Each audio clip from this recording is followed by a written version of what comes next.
Hello everyone. Bonjour à tous, nous sommes ici au siège de l'OMS à Genève. Nous sommes le 3 juin. Je m'appelle Darek et je vous souhaite la bienvenue à cette conférence de presse régulière sur la Covid-19. Bienvenue à toutes celles et ceux qui sont avec nous par les réseaux sociaux et ceux qui sont avec nous sur Zoom également. Vous pouvez cliquer sur lever la main et ainsi poser vos questions quand on vous donnera la parole. Nous souhaitons la bienvenue aux interprètes qui sont avec nous aujourd'hui et qui fourniront l'interprétation simultanée dans les 6 langues, plus le portugais, plus le hindi. Et donc, les journalistes qui sont avec nous par Zoom pourront poser leurs questions dans ces 6 langues, plus les autres. Nous avons le directeur général, le docteur Van Kerkhoff, le docteur Mike Ryan et le docteur Swaminathan, qui est chef de l'équipe scientifique. Je donne la parole au docteur Tedros pour son discours d'ouverture. Merci beaucoup, Tariq. Bonjour ou bonsoir. L'OMS continue à riposter à la nouvelle flambée d'Ebola dans la ville de Mbandaka, dans la province de l'Équateur de la République démocratique du Congo. Pour l'instant, nous avons détecté 8 cas. 4 personnes sont décédées.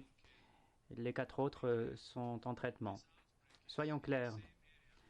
Disons-le, franchement, il s'agit d'une flambée au même endroit que la flambée de 2018. Une flambée, donc la flambée précédente qui a pris fin il y a seulement 3 mois. C'est dans les provinces de Nord Kivu et de l'Ituri, dans l'est de la RDC, que l'OMS et ses partenaires travaillent d'arrache-pied depuis plus de 2 ans. Pourtant, la dernière personne dont le décès était confirmé suite à l'Ebola avait assisté à un enterrement, l'enterrement de personnes parmi les premières décédées, et elle avait été dépistée dans la ville de Bikoro, à 150 km de Mbandaka, ce qui veut dire qu'il y a maintenant 2 zones qui sont touchées. Aujourd'hui, près de 50 représentants de l'OMS et des partenaires sont arrivés à Mbandaka avec 3600 doses de vaccins contre l'Ebola et 2000 cartouches pour les dépistages en laboratoire. Et le gouvernement est en train de faire le séquençage du virus pour voir si c'est une flambée qui est directement liée à la flambée précédente. Cela nous rappelle de manière très éloquente que même au cœur d'une riposte à la pandémie de Covid-19 à laquelle nous réagissons maintenant, il est important de continuer à surveiller et à réagir aux autres urgences de santé publique. Plus de 100 000 cas de Covid-19 ont été signalés à l'OMS ces 5 derniers jours. La région des Amériques continue à être la plus touchée. Cela fait plusieurs semaines que la région des Amériques a signalé plus de cas que le reste du monde pris ensemble. Et ce qui nous inquiète particulièrement, c'est la situation en Amérique centrale et en Amérique du Sud, où un grand nombre de pays connaissent une accélération de l'épidémie. Nous constatons également une augmentation du nombre de cas dans la région de la Méditerranée orientale, l'Asie du Sud-Est et l'Afrique, même si les nombres sont à une échelle moindre. Pendant ce temps, le nombre de cas déclarés en Europe continue à diminuer. Hier, nous avons enregistré le nombre de cas le plus bas depuis le 22 mars en Europe. L'OMS continue à travailler à travers ses bureaux dans les régions et dans les pays, à la surveillance de la pandémie. Nous apportons notre aide aux pays dans leur réaction à l'épidémie et nous les aidons à s'adapter. New and updated technical guidance based on the most up-to-date evidence. Just in the past week, WHO has released a new case report form for suspected cases of multisystem inflammatory syndrome in children, operational guidance on maintaining essential health services, guidance on controlling the spread of COVID-19 at ground crossings, planning recommendations for mass gatherings, a protocol for surveillance of infections among health workers, ethical considerations for the use of digital technologies in tracking COVID-19, and updated guidelines on the clinical management of patients with COVID-19. This is an update of the guideline we published in March. It includes a COVID-19 care pathway, which describes the steps followed by a patient from screening to discharge to ensure delivery of safe and quality care while stopping onward transmission. WHO continues to train millions of health workers all over the world to apply our guidance. Our openwho.org online learning platform has now registered 3 million enrollments for our courses on COVID-19. And we have added 2 new courses, one on decontamination and sterilization of medical devices, and another on environmental cleaning and disinfection. In total, we're now offering 12 courses in 27 languages. In the past week, we launched COVID-19 courses in Amharic, Arabic, French, Hausa, Macedonian, Odia, Spanish, and Vietnamese. As you know, last week, the executive group of the Solidarity Trial decided to implement a temporary pause of the hydroxychloroquine arm of the trial because of concerns raised about the safety of the drug. This decision was taken as a precaution while the safety data were reviewed. The Data Safety and Monitoring Committee of the Solidarity Trial has been reviewing the data. On the basis of the available mortality data, the members of the committee recommended that there are no reasons to modify the trial protocol. The executive group received this recommendation and endorsed the continuation of all arms of Solidarity Trial, including hydroxychloroquine. The executive group will communicate with the principal investigators in the trial about resuming hydroxychloroquine arm of the trial. The Data Safety and Monitoring Committee will continue to closely monitor the safety of all therapeutics being tested in the Solidarity Trial. So far, more than 3,500 patients have been recruited in 35 countries. WHO is committed to accelerating the development of effective therapeutics, vaccines, and diagnostics as part of our commitment to serving the world with science, solutions, and solidarity. I thank you. Thank you very much, Dr. Tedros, for these opening remarks. We will proceed with the questions. I would ask journalists to be short, concise, and to have only one question so we can take as many as possible, and to remind you that you can ask questions in 6 different languages and Portuguese if that is easier for you. So if we are okay, we will start with the reporter from Saudi Arabia. We have Mohammed Al-Haidar online from Riyadh News Agency. Mohammed, can you hear us? Assalamu alaikum. Assalamu alaikum. Yes, please, go ahead. Yes, we can hear you well. صوتي واضح؟ صوتي واضح؟ Yes. السلام عليكم. أول شيء شكرا على إتاحة الفرصة لنا الصحفيين في السعودية. سؤالي عن عقار الهيدروكسي كلوروكين. هناك دول أوقفت هذا العقار، وبالتالي زادت عندهم الحالات في العناية المركزة وبعض والوفيات. في المقابل هناك دول ما زالت تستخدم هذا العقار، وبالتالي انخفضت عندهم أعداد أو التعافي. تعليقكم حول هذا التباين في استخدام العقار؟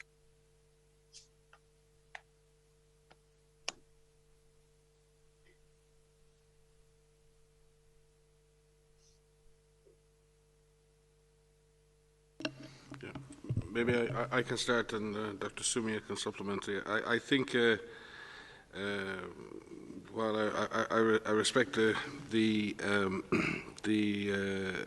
spirit of your question. I think we need to be very careful in making associations like you've just made, because to assume that the use or not of a drug in general in a country is resulting in increases or decreases of cases is not something that one can do, quite frankly.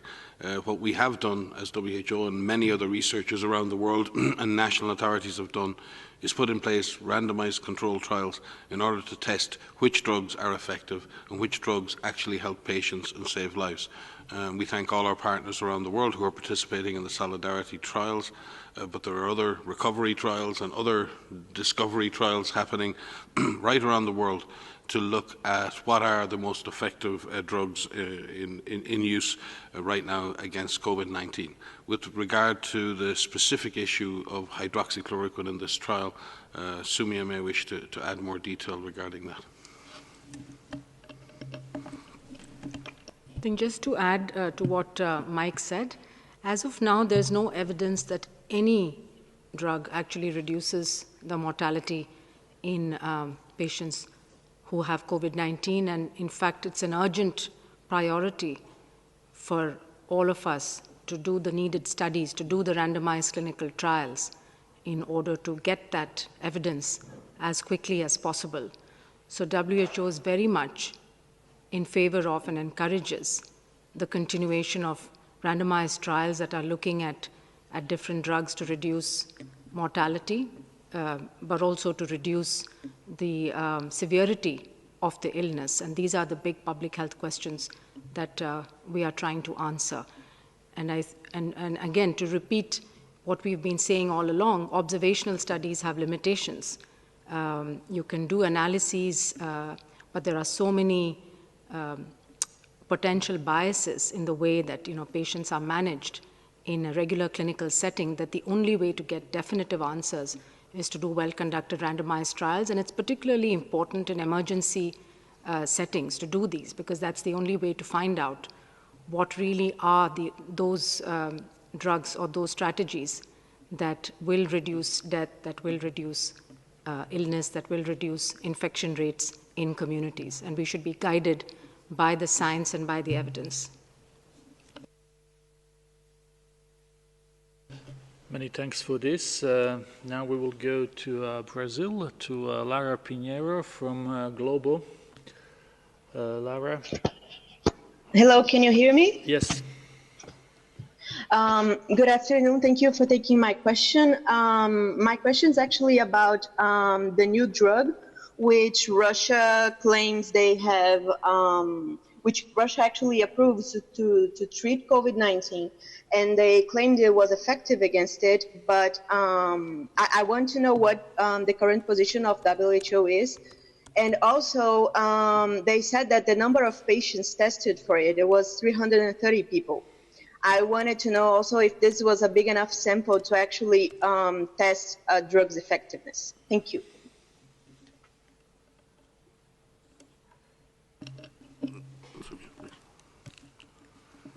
So we have received information that avifavipiravir, which is similar to favipiravir, has been tested, and that the drug that's actually been created by the Russian Direct Investment Fund in conjunction with the Chemical Diversity Research Institute will be provided in Russian hospitals very soon. It's been developed and tested in clinical trials in Russia, and we would very much like to see and would be keen to see the results of those trials, and are eager to know if there are drugs that are effective and safe for the use of COVID-19 patients. Maria or Mike might like to add anything. That's the information that we have at the moment.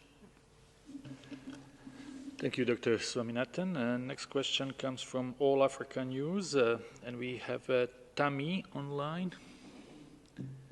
Hello, Tammy.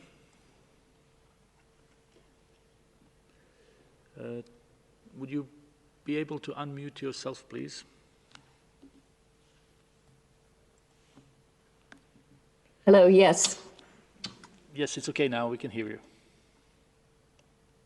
Among the many reasons that you are trying so many therapies and trials for COVID-19, including hydroxychloroquine, if it can be done safely, and are counseling caution in lifting lockdowns too quickly, is one the danger that the more the virus spreads, the greater the likelihood that it could become more dangerous?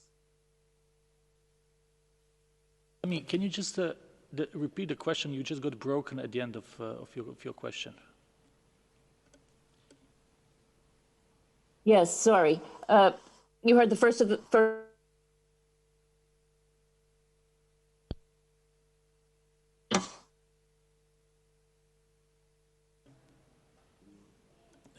Tammy, I'm afraid we lost you. Are you still with us? I am with you. Okay, can please. You hear me? Now we can. Let's try one more time, please. Just the final part of your question.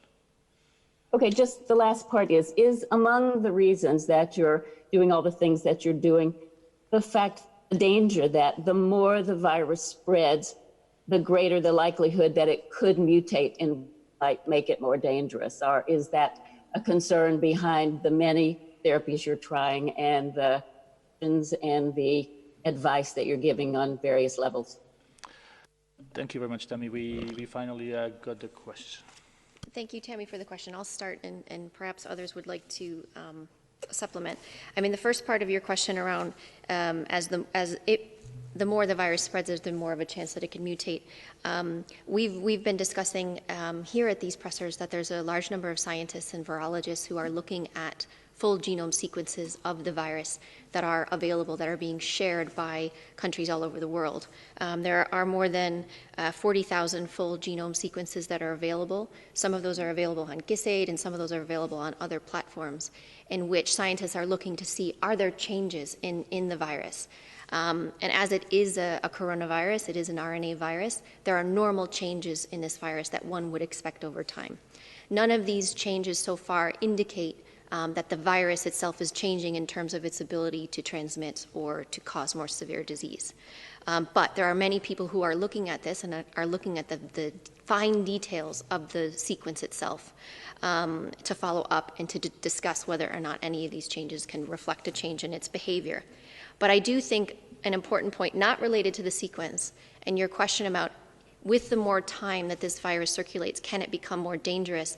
And I think part of that answer is yes, because people grow tired. It's very difficult to keep up all of these measures, and we must, remain strong and vigilant to have governments fully engaged and people fully engaged. As these lockdowns are lifted, that has to be done in a slow way. And in some situations, these measures, these public health and social measures, may need to be reintroduced again. And that may frustrate people, which is completely understandable. And that, in a sense, could make the virus more dangerous because people become complacent. And it's important that no one becomes complacent. This is far from over, and we must continue to practice the hand hygiene and the respiratory etiquette, the physical distancing, listening to our leaders in terms of the measures that they have put in place. Stay home if you're unwell. And those are the types of measures that must remain in place. And so it's just more of a caution that it could become more dangerous if we become complacent. But the virus itself is stable, is relatively stable. There are changes that are expected, but they aren't changing, they aren't mutating in a way that makes the virus more transmissible or more severe. Yeah, and if I could just supplement, because Dr. Tedros, sitting beside me here, has been saying again and again and again that this is a dangerous virus. It is dangerous enough as it is, and that's why we're fighting it. All viruses evolve. They can evolve in one direction, they can evolve in the other direction. RNA viruses do mutate more quickly or evolve more quickly because unlike us humans who live with DNA that corrects itself, our code can correct itself. RNA viruses don't have that natural error checking that goes on, and that gives them a disadvantage and an advantage. The disadvantage is they make a lot of mistakes, and many of the viruses don't thrive or survive, but very occasionally a mutation can lead to a virus becoming more effective in transmission or more virulent or less effective in transmission. And in general, in human infection, viruses tend to evolve to live with humans rather than do more damage. That would be a general process of viral adaptation, because it's not in the virus' interest to do too much damage in the host. It wants to survive. Having said that, as Maria said, the world's virologists are tracking this virus on a daily basis. To date, to my knowledge, we haven't seen any particular signal in the virus's behavior or in its sequence that would lead us to believe that the virus is changing in its nature, is changed in its transmission dynamics, or changed in its lethality or virulence, as a virologist would call it. So in that sense, no, we're not seeing that. But we are tracking that. It's an important issue, as Maria said.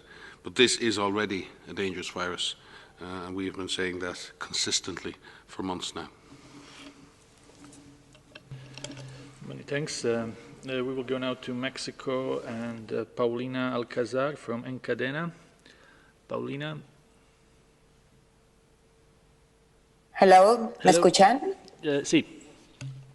Gracias. Nosotros ya estamos aquí en Cancún en camino a abrir gradualmente, como comentamos la vez pasada, con las recomendaciones que nos dieron. Y queremos saber si estar en espacios abiertos y naturaleza beneficia a la no propagación del virus en espacios abiertos como lo es Cancún, Tulum, Akumal.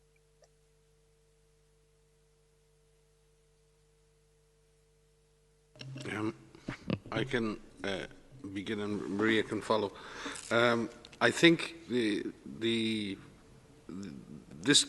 virus spreads from person to person by the droplet or respiratory route, or often by the contamination of surfaces by someone who has symptoms or someone who's shedding the virus. So in that sense, being out in the open is a very good thing. Being out in the open air is a very good thing. It's good for one's general health, and I think it's good for avoiding infection as well. As long as you're not out in the open with thousands of other people crowded together, then yes, it's a good thing in general for health. And so we could only encourage people in the right circumstances that happens. And as countries open up, we're seeing more and more parks and other amenities are being opened to people. But I think it is important that you listen to local authorities. They have to manage these public spaces, and they're precious public spaces, but they also have to keep those public spaces safe and allow people to mix in a safe way. So yes, we should be using nature to heal ourselves and to heal our communities, but we also need to abide by the public health advice that authorities give for the use of those amenities. Maria? Many thanks. We will go to India today now. We have Ankit with us. Hello, Ankit. Good evening. Good evening. What do you have to say on the AP report published earlier, which cited internal WHO recordings and claimed that, in your own view, China delayed providing the details to the WHO by at least 2 weeks? Is the report factual, and what is your response to this? Thank you. Our leadership and staff have worked night and day in compliance with the organisation's rules, regulations, to support and share information with our member states equally and engage in frank and forthright conversations with governments at all levels. That's what I would like to say. Thank you very much, Dr. Ryan, for this. Let's try to have Isabel from FA News Agency. Isabel?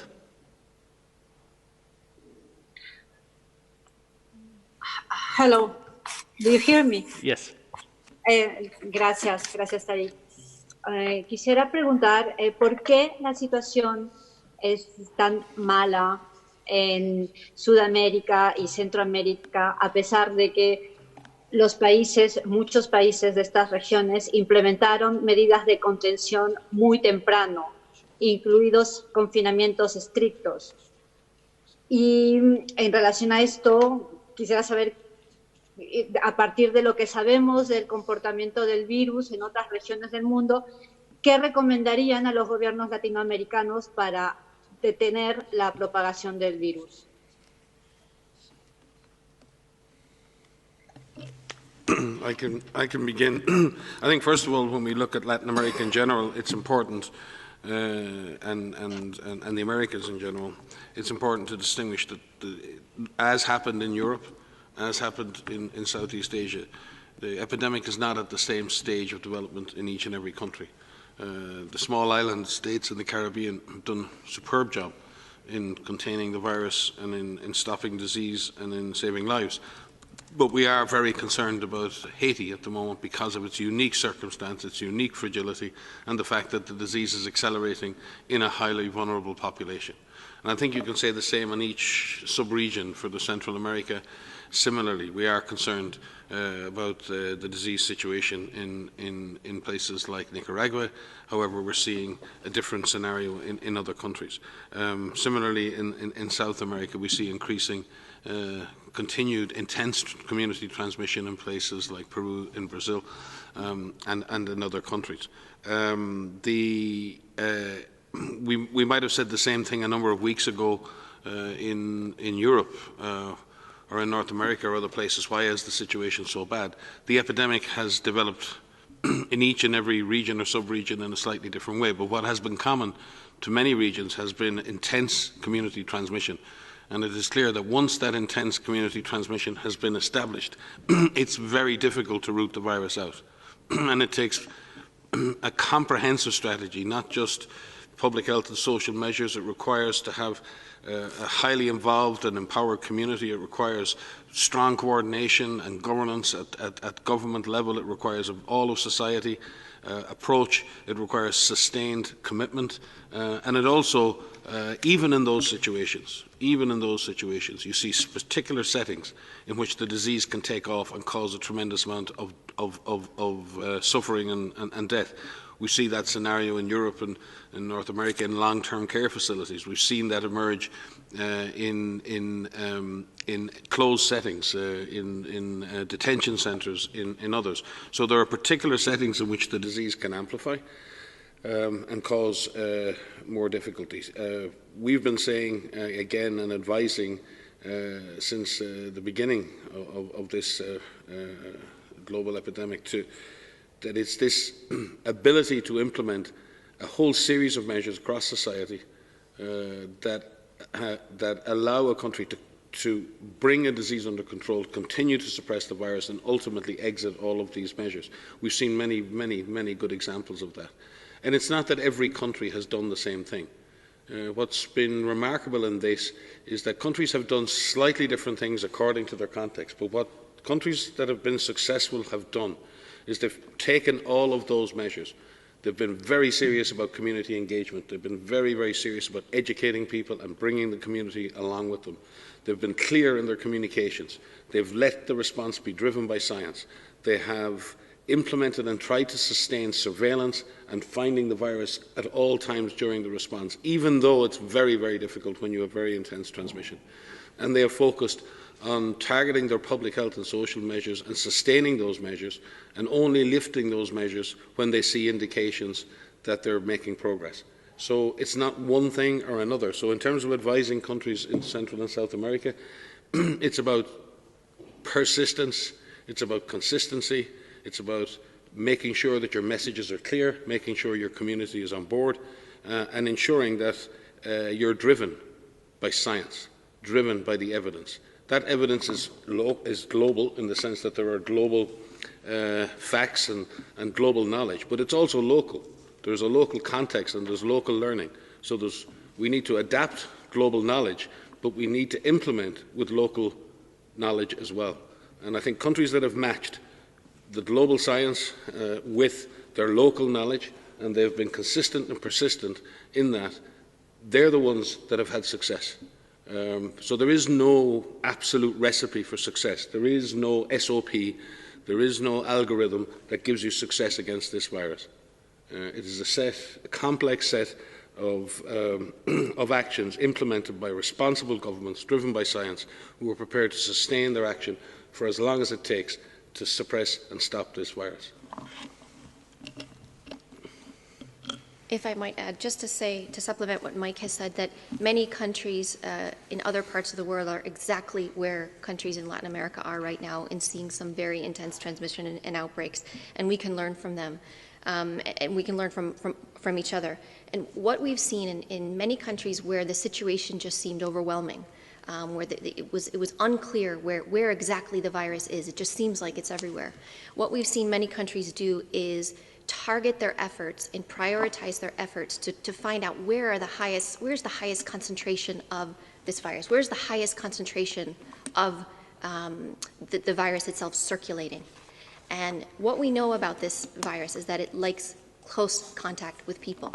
And when the public health workforce and the testing strategy focuses on closed settings and vulnerable people, and you start testing those appropriately, and you use your limited supplies and limited workforce in targeted areas, you can start to see the boundaries of where that outbreak actually is. And that really helps focus all of the efforts for the contact tracers, for your testing strategy, mobilizing your clinical care facilities to care for individuals. And it helps narrow down the problem bit by bit. And tackling this virus at the lowest administrative level as you can is helpful. Looking at it at the national level is one thing, and having a strong national plan, but implementing these efforts at the lowest administrative level will be helpful to help you find where the virus is and target what you need to do. Another way countries have tried to tackle overwhelming epidemics is to focus on vulnerable workers, vulnerable people. These are our frontline workers, these are healthcare workers, and in Latin America and in many countries across the globe, we see an alarming number of healthcare worker infections and an alarming number of healthcare deaths. And so prioritizing testing there will help you see where the virus is and who's getting infected, looking at your older populations, looking at people with underlying medical conditions so that they are prioritized for care, so that we can ensure that those individuals do not develop severe disease and die. And as Mike said, adapting your efforts to the situation, to the context in where you live, and to do that at the lowest administrative level as you can help break down the problem. Looking at it at a national level is important, but targeting those efforts at the lowest administrative level as you can help break down the problem and start to tackle it bit by bit. We will now go to the Swiss public television section in Italian. We have Riccardo Bagnato with us. Riccardo, can you hear us? Yes, I can hear you. Can you hear me? Yes. It's great. Thank you very much. Thank you, Mr. Ryan, to have read a statement about the reportage about the inquiry of AP and Associated Press, but still a question. Do you confirm the quotes appearing on this inquiry? According to this inquiry, the quotes on your quotes and Mrs. Kerkhove quotes. And for Director General, please, do you confirm that China delayed releasing coronavirus info as written on this inquiry? Thank you, Ricardo. I think Dr. Ryan already answered this question, so unless there is something else that our speakers would like to add, we will move to a next question. We have Elena Sanchez from EU Observer. Elena, can you hear us? Can you unmute yourself, Elena? Can you hear me? Yes, now it's okay. Yeah, actually, it's a follow-up on the question of my colleague just made. I don't want a confirmation exactly on the topic, but I was wondering more how this kind of reports can affect actually the relationship between China and the WHO. Well, I think the answer will be just the same as to our friend Ricardo from Swiss TV, that Dr. Ryan has made a statement on this particular topic. So unless there is something else to add, we will move to Health Policy Watch. We have a Gracie online. Gracie? Yes, can you hear me? Yes. Hi, thank you so much for taking my question. So I have a question regarding the recommendations for public use of facial coverings. So the SAGE Infectious Hazards Group released recommendations saying that basically facial coverings, supporting the use of facial coverings by the general public, especially for public transportation or, just conducting like daily tasks outside. And I was wondering if the WHO is planning on updating official guidance on mask use to follow those recommendations. Thank you very much. So thank you very much for that question. Yes, indeed, the STAG, the Strategic Advisory Committee for Infectious Hazards, did release some notes from a meeting that they had. And we are planning to update and release new guidance on the advice of the use of masks in the coming days.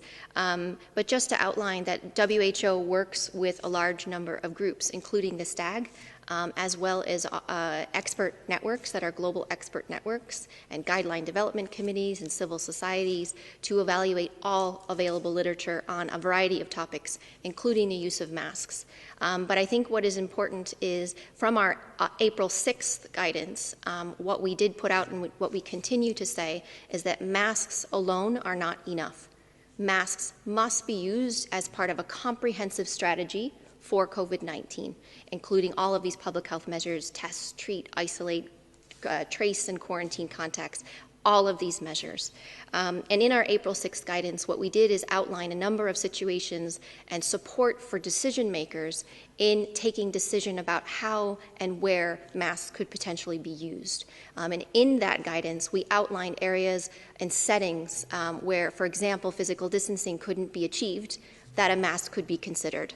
And so we are seeing a number of countries across the world now adopting that and indeed using our guidance and making decisions to say in situations where we can't do these public health measures and we can't do physical distancing, a mask would be useful. And so we're actually trying to track that to see with masks, but with all of the interventions that countries are using, and how this is adopted at the country, at the national and indeed the subnational level. But we will be issuing guidance in the coming days.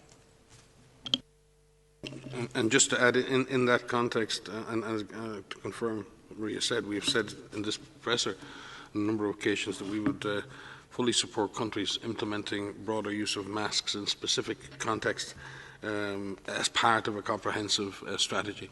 Our concerns were using masks as an alternative to all of the other measures. Masks should be additive to the risk management process. There is no zero risk, unfortunately, in this fight against COVID-19. We're all experiencing that as we move back to work, we move back to school. Everyone is concerned. What are the risks? How can I reduce risk? How can I manage the risk to me or my family?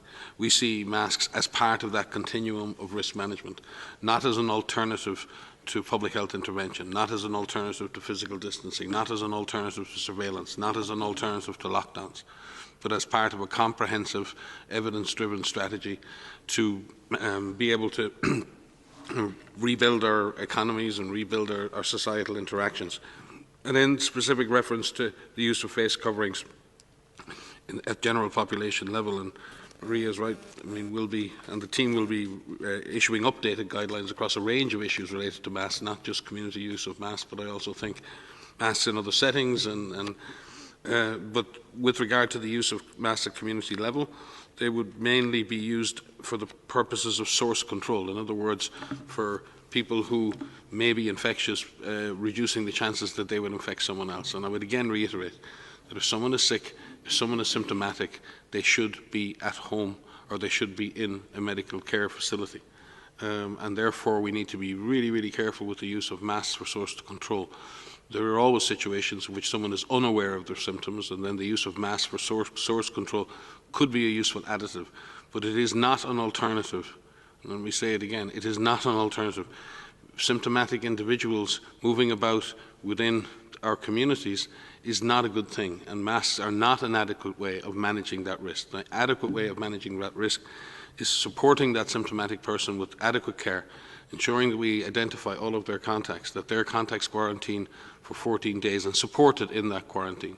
And in that context, that is the primary and best way to manage this, and as Maria said, to break the chains of transmission.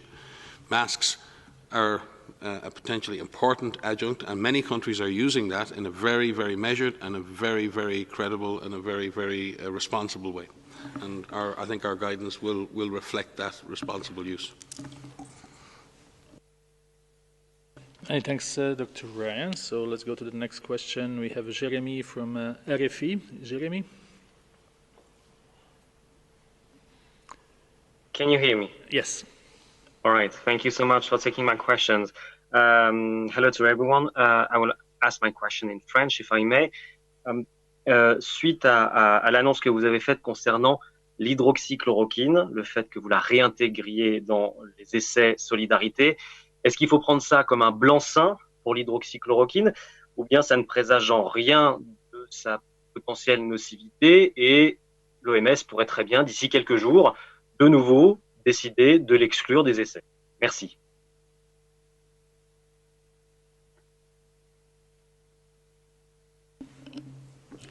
I think we have to be very careful about how we describe these decisions. So when we announced last week that we were temporarily suspending the enrollment into the hydroxychloroquine arm of the Solidarity trial, it was based on some reports of increased mortality that was described in a large group of patients, and increased mortality among those taking hydroxychloroquine compared to those who were not. And so the committee took the decision to protect the safety of the trial participants with abundant caution while we looked at our own data and while other trials, ongoing trials of hydroxychloroquine like Recovery in the UK, looked at their data, which is a fairly substantial data set of over 11,000 patients. We are now fairly confident, not having seen any differences in mortality. The data safety monitoring committees of both Solidarity and Recovery have recommended that the trial can continue.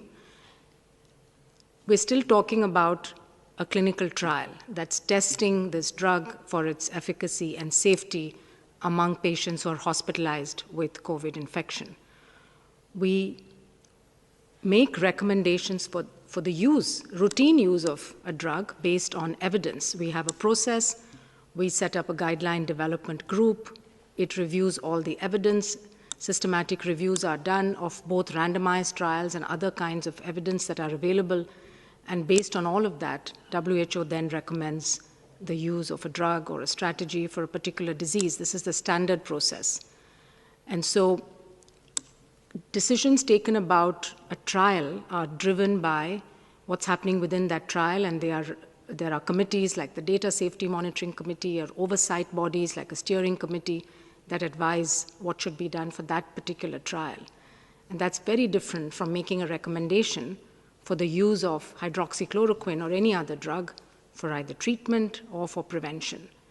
So like we said, we hope that the ongoing trials will continue till we have definitive answers, because that's what the world needs today.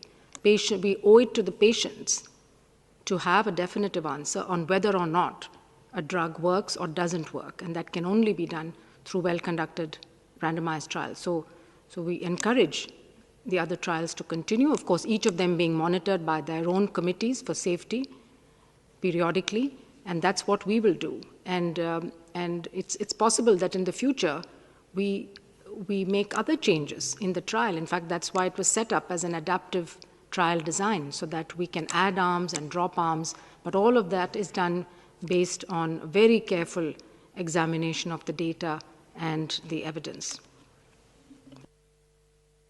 Many thanks. We have time for one, maximum 2 questions, so let's try to get Gabriela Sotomayor. Gabriela, can you hear us? Please click unmute.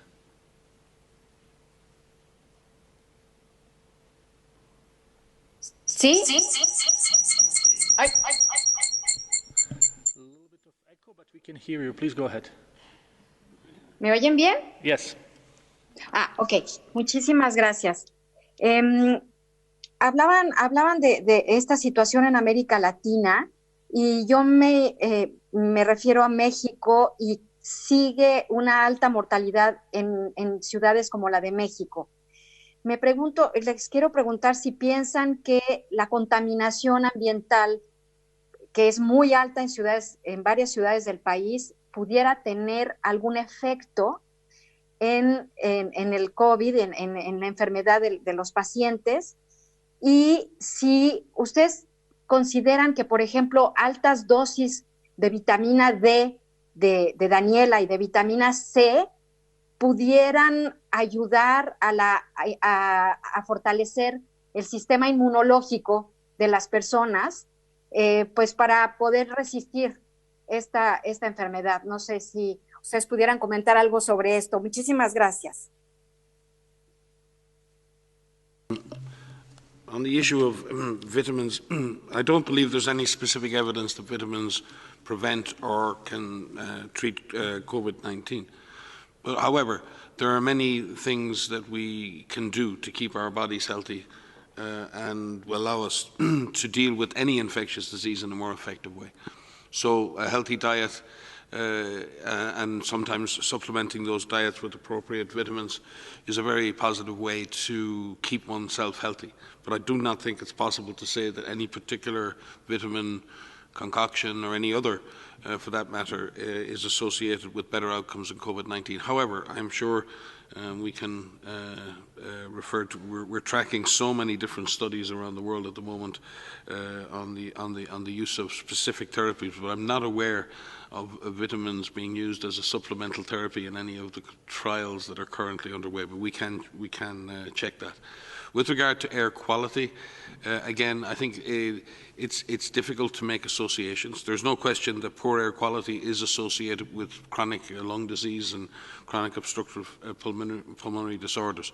And we do know that people with underlying chronic conditions of the respiratory system and heart and cardiovascular system have higher mortality rates than this. So it's logical to assume that if someone already has damaged lungs from severe outdoor or indoor air pollution, it is logical to assume that they will be more affected by this virus, especially if they become clinically unwell. I'm not aware, and Maria may correct me on this, I'm not aware of any specific studies that have associated air pollution with worse outcomes, but it's a very interesting avenue of study, and we do know that for certainly indoor air pollution is associated with much higher rates of respiratory disease in children and sometimes worse outcomes. So there's no question that air pollution plays a role in both the incidence and severity of severe acute respiratory diseases. I'm just not quite sure whether this has been proven in the case of COVID-19. Maria? So it hasn't yet, but it doesn't mean that those studies aren't underway. I'm not aware of studies specifically looking at pollution, but I do want to add to what Mike has said is that we have seen quite substantial reduction in pollution during this pandemic with the reduction in people's movement. We've all seen images of the sky and in certain cities that have been quite heavily polluted. And it comes back to something the Director General has said previously, and WHO has been saying, is not only do we build back better, but we build back greener. And there's an opportunity here, to use this time to not only help our public health infrastructure and work on universal health coverage, but also to have a safer environment. Because as Mike has said, people with underlying conditions, especially people with chronic cardiovascular disease and chronic respiratory disease, do have a proven higher risk of developing severe disease and death associated with COVID-19. So that is something we do know, and anything that puts people at an increased risk of developing those chronic conditions will put them at an increased risk for severe COVID-19 disease. Thank you. I think we will conclude here. We will have an audio file available as well as transcript.